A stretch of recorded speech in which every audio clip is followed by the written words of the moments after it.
Ama sir, yung ginagawa ko sir, passion ko na to. Kahit saan mo ako dalhin sir, gagawin ko to. Sumama ako hindi, gagawin ko to. Di ba sir?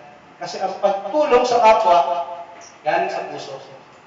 When it becomes an habit, it becomes a system. Sistema na ng katawan mo. When it becomes a system, it becomes a way of life. Matagal na ako sa ganitong larangan, sir. Nagkakataon lang, nasasaraan ko ng company. Pero patuloy ko pa rin siyang gagawin, kahit anong company pa yan. Di ba? Way of life. And when it becomes a way of life, it becomes a character. Operahan mo ko ngayon, sir. Ang negosyo to, nasa buko ko na. Ang sistema to, nasa utak at puso ko na. Kung sasabay ka, sumabay ka na. Dahil ang company, para kang natin. Di ba? Pag yan nagsara.